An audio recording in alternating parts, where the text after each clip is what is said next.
स्थिति में वो विश्राम करेंगे। तो ऐसे में जब भगवान रामलला अपने दिव्य महल में विराजमान होंगे, वो तैयारी पूरी करेंगे। बालक रूपी भगवान रामलला होंगे, 5 वर्ष के होंगे, राजा की लड़के उनके हाथ कमल दल पर सवार होंगे, छत्र होगा, मुकुट होगा। तो यूं कहा जाए कि जितनी खूबसूरती के साथ भगवान रामलला का मंदिर बन रहा, उससे ही कहीं खूबसूरती के साथ भगवान रामलला की जो अचल मूर्ति है वो बन रही है।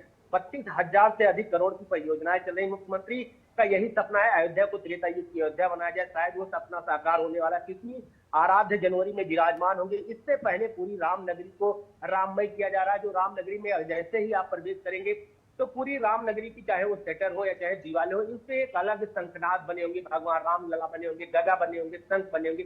तो पूरी अयोध्या को जिस तरीके से सजाया गया है कि बस जनवरी का इंतजार है।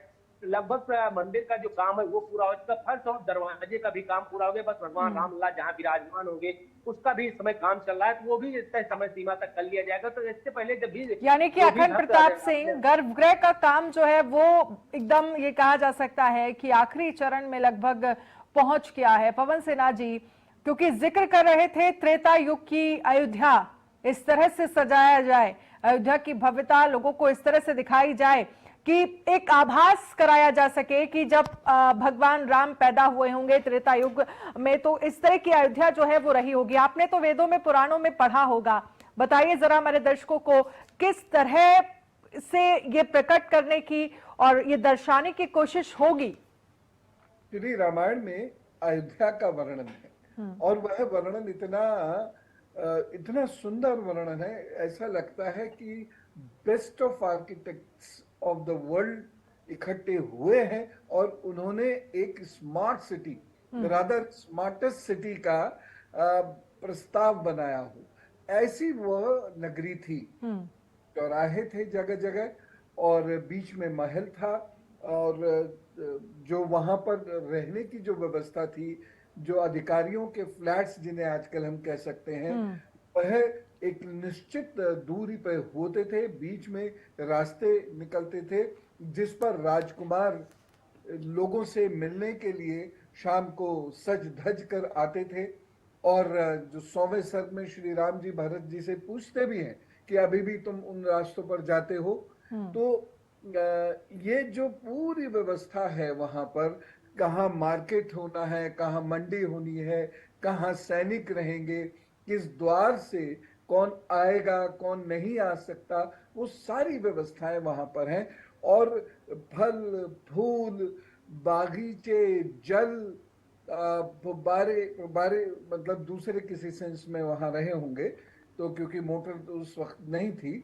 तो इस तरीके से सरयू के जल का जो वर्णन है, ये सारे वर्णन इतने सुंदर हैं। और इसके साथ एक बात जो बहुत महत्वपूर्ण है, जो मुझ आप जैसे सभी लोग ये सोचते हैं कि काश ये भी भारत में हो जाए, और वो ये है कि लोग बड़े सुघड़ हैं, लोग बड़े चिंतनशील हैं, लोग बड़े अच्छे हैं, स्वस्थ हैं, और उसके साथ साथ एक दूसरे से अच्छा व्यवहार करते हैं।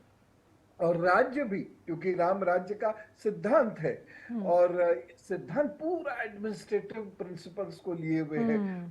ये भी वहां पर कि कैसी औषधि हो, कैसी कृषि हो, कैसी तनख्वाहें हो, कैसे अपॉइंटमेंट्स हो, ये सारी चीजें हैं। तो एक तरफ लोग, एक तरफ लॉ ऑफ लैंड, एक तरफ जो बहुत सुंदर और भव्य आर्किटेक्चर, फूल, वृक्ष और लोग, हर जगह हर चीज अपनी तरीके से कार्य कर रही है। ऐसा वह सुंदर स्थल है। तो पुनः इस स्थल का निर्माण हो, यह हम श्री राम के चरणों में सर नवाते हुए मांगते हैं उनसे। बिल्कुल पवन जी, जिन बातों का आप जिक्र कर रहे हैं, मुझे लगता है कि जब ये तस्वीरें हमारे सामने आती हैं तो मैं इन तस्वीरों को समय से कोरिलेट कर पा रही हूं। उन तमाम चीजों का खास ख्याल रखा गया है। जगजीतन पांडे जी, आपके हिसाब से रामराज का जब जिक्र होता है, त्रेता युग की तरह अयोध्या को सजाने की बात होती है, संवारने की बात होती है, तो लगभग उसी तरह की तस्वीर आज के समय में जब हम देख रहे हैं, प्राण प्रतिष्ठा का 22 जनवरी को सभी का को इंतजार है, और सभी को इंतजार इस बात का भी है कि कम से कम ये सोच सके, ये समझ सके कि इस तरह की अयोध्या उस वक्त में रही होगी जिसे अब पूरी तरह से संवार दिया है? देखिए, जैसे पवन जी एकदम निश्चित रूप से बता रहे थे कि उस समय की जो शास्त्रों में वर्णन आता है तो वैसा ही था, लेकिन वो त्रेता तो त्रेता था, आज कलयुग में है हम लोग। लेकिन